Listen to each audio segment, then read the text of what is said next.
Hai guys, jumpa lagi. Kali ini kita akan membahas mengenai proses kemerdekaan Malaysia. Kita tahu kemerdekaan Malaysia bukan hasil perjuangan, tapi kemerdekaan itu diberikan oleh Inggris. Dalam proses pemberian kemerdekaan memang ada perundingan, tapi pada akhirnya yang amat menentukan adalah Suruhanjaya atau komisi yang dibentuk oleh Inggris. Komisi yang dipimpin William Pitt itulah yang membuat perlembagaan atau konstitusi Malaysia. Jadi dalam perundingan, komisi tersebut menyerap keinginan utusan Malaya atau wakil-wakil sultan. Lalu komisi Reid yang membuatkan konstitusi Malaysia. Semua anggota komisi tersebut adalah orang luar, tak ada orang Melayu. Ada video menarik mengenai hal ini. Yuk kita simak ya. Betul, kita merdeka, tetapi bukan sepenuhnya. Saya nak tunjukkan bagaimana kemerdekaan kita sebenarnya banyak benda yang British tidak lepaskan kita sepenuhnya, ya, terutama ekonomi, pertahanan, kemudian perkhidmatan awam, dia tak lepaskan. Dia masih letak wang dia. Tapi soal kemerdekaan kita juga, ya. Jadi Tengku memang bapa kemerdekaan, tetapi kita mesti ingat, ya, Tengku melaksanakan satu dasar politik kerjasama kaum, bukan menghapuskan perkauman dalam satu parti macam Datuk. Tapi British dan rakyat Malaysia setuju dengan cara itu. Termasuk juga Raja-Raja Melayu kita setuju dengan cara itu. Dan akhirnya kita mewarisi satu perasaan perkauman sampai hari ini.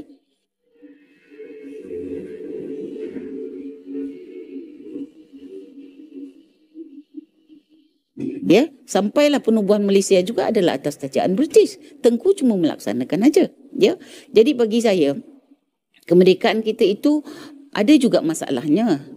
Pengkaji sekarang fikir, dan saya fikir betul. Suruhanjaya Reid, macam you tanya tadi kan. Apabila Tengku dah buat pertemuan baling, kemudian lepas tu 1956, Tengku sekarang merundingkan kemerdekaan. Setahun lepas tu ya merundingkan kemerdekaan. Tengku sebenarnya cuba suatu perkara yang baik untuk kita. Tetapi dalam jawatan kuasa perundingan kemerdekaan yang ditubuhkan di London sana, di England sana, di bawah Jabatan Tanah Jajahan, Colonial Office, pejabat perang dan pejabat Foreign Office, ya, pejabat asing. Ini British 3 pejabatnya yang bekerja untuk menguruskan kebebasan, ya, negara-negara Commonwealth. So dalam perundingan itu kita ada 35 jawatan kuasa kalau tak salah saya. Ya, dan Tengku jadi ketua. Tetapi siapa yang merundingkan perkara itu seorang-seorang diri? Tun Abdul Razak. Ya, Tengku most of the time pergi tempat lain. Ini saya baca rekod British, ya, bukan saya dadakan. Dan Tun Abdul Razak selalu akan bercakap untuk kepentingan kita. Tetapi selalu jalan buntu. Sebab Tun Abdul Razak tak setuju banyak perkara. Tapi apabila jalan buntu berlaku, British akan rujuk pada Tengku. Dan Tengku buat keputusan membenarkannya. Jadi Tun Abdul Razak adalah seorang pemimpin penolong Tengku yang sangat setia dan sangat hormat pada Tengku, ya. Sebab mereka ada hubungan seperti bapa dengan anak sejak mereka belajar di England dulu, ya. Tun Razak tolong baca buku teks, buku undang-undang untuk Tengku peksa besok pagi, ya. Tengku cuba 3 kali, ya, untuk dapat ijazah undang-undang. Kali ketiga dengan Tun Razak punya bantuan dan beberapa kawan lain baru dia berjaya. 27 tahun.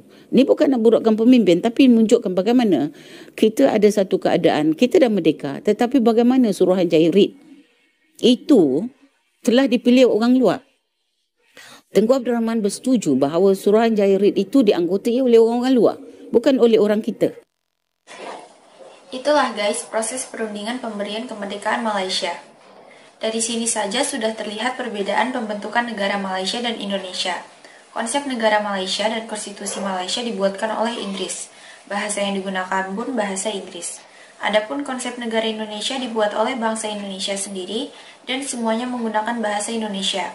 Proklamasi menggunakan bahasa Indonesia, dasar negara dan konstitusi kita memakai bahasa Indonesia. Hanya slogan Bhinneka Tunggal Ika yang tidak menggunakan bahasa Indonesia. Yuk kita lanjut lagi ya. Masa kita merundingkan Malayan Union, Datuk Onn minta supaya perundingan itu dianggotai oleh Raja-Raja Melayu, Wakil Raja-Raja Melayu dan juga UMNO. Dan dibuat di Kuala Lumpur, bukan dibuat di luar negara. Tetapi masa Tengku seorang yang sangat rileks kan. Ini semua orang tahu, bukan kita menuduh. Tapi Tengku cara berfikir dia tak sama dengan Datuk Onn. Dia anak raja, kena ingat tu. Ya, anak raja dengan anak bangsawan, betul Datuk bangsawan, tapi Datuk On ini terkenal sebagai seorang penulis akhbar, wartawan yang terkenal melawan Sultan Ibrahim. So dia lain, tapi Tengku anak raja, sentiasa didodoi, sejadah dibela, sejadah dibelai, sejadah dapat peruntukan kerajaan negeri sebab dia anak Sultan Kedah, ya. Dan so jadi kita dapati Tengku lebih rileks dalam menguruskan kemerdekaan kita. Dilepaskan Tun Abdul Razak seorang-seorang untuk menghadiri semua mesyuarat, ya, tidak ada siapa yang bantu, ya. Sebab perundingan itu dilakukan oleh Tengku, Tun Abdul Razak, Tan Cheng Lock. Tetapi Tan Cheng Lock tidak pergi berunding.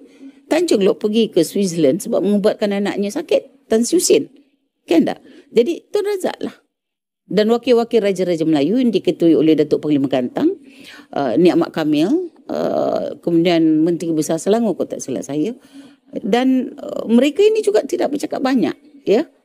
Dan memang suara Tun Razak tu jadi nipis, suara mereka jadi nipis sebab ketua delegasinya adalah Tengku Abdul Rahman. Dan British rujuk pada Tengku untuk buat keputusan. So bayangkan kita punya perundingan itu berat sebelah, ya. Dan akhirnya kita dapati berlakulah apa yang telah berlaku. Satu Suruhanjaya bebas diadakan dan Tengku bersetuju. Kenapa Tengku bersetuju? Kerana tidak adalah misalnya pengaruh daripada orang Melayu, orang Cina, orang India dalam Suruhanjaya bebas itu. Kan? Supaya bila tak ada pengaruh, maknanya nampak dia tidak dipengaruhi oleh Parti Perikatan, ya. So yang jadi anggota Suruhanjaya bebas ialah wakil daripada ketuanya adalah Suruhanjaya, ketuanya adalah Reid. Dia ketua daripada United Kingdom. Lepas tu daripada seorang Jennings, kalau tak silap saya, pun daripada sana. Lepas tu seorang daripada Pakistan, ya, seorang daripada India dan seorang daripada Australia. Ya. Australia yang Jennings. Seorang diminta daripada New Zealand. New Zealand yang tak nak datang sebab dia kata ini bukan soal dia, ya. Jadi kita 4 orang ni, ya, hakim-hakim berpengalaman daripada negara-negara Commonwealth, ya, bukan membantu, menentukan perlembagaan merdeka kita, ya. So apabila keadaan itu berlaku, Tengku dapatkan Tarikh Kemerdekaan 31 Ogos, ya. Tengku dapatkan kerajaan pusat dan kerajaan negeri punya pembahagian kuasa, kerajaan dan keputusan bahawa Persekutuan Tanah Melayu mesti menjadi negara Commonwealth. Itu syarat kemerdekaan kita. Maknanya kita tak boleh lepas daripada cengkaman British. Sekarang ni tak terasa dah. Tapi ini kita bercakap tahun 57, ya. Ya. So British memang kontrol sebab dia tak lepaskan ekonomi dia di Tanah Melayu. Kita tidak ada satu polisi menationalizekan atau mengkebangsaankan syarikat-syarikat British macam Burma buat. Ya. Apa tu kita dapati syarikat Guthrie masih lagi dimiliki oleh British, syarikat apa tu Anderson masih lagi, semua syarikat pelombongan kita yang pegang getah kita semua daripada luar, British. So kuasa ekonomi kita tak ada, sebab itu masa kita merdeka kita miskin sangat. Nak buat stadium merdeka tu kena pinjam duit British 250,000 untuk bina stadium merdeka, nak isytiharkan kemerdekaan. Betapa naifnya kita pada masa itu.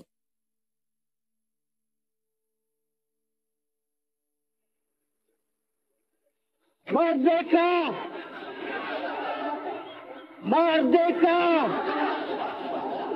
Merdeka! Merdeka! Begitulah proses pembentukan negara Malaysia yang hasilnya ternyata tidak bisa memuaskan semua pihak. Negara buatan Komisi Reid itu mengandung sejumlah persoalan. Misalnya kaum Cina dan India merasa diperlakukan diskriminatif. Mereka tidak mendapatkan persamaan hak. Adapun kalangan Melayu pun rupanya kurang puas, karena kaum Cina dan India diperbolehkan mendirikan sekolah vernakular atau sekolah khusus. Akibatnya perpaduan kaum sulit dilakukan di Malaysia. Terima kasih sudah menonton sajian kami, sampai jumpa lagi.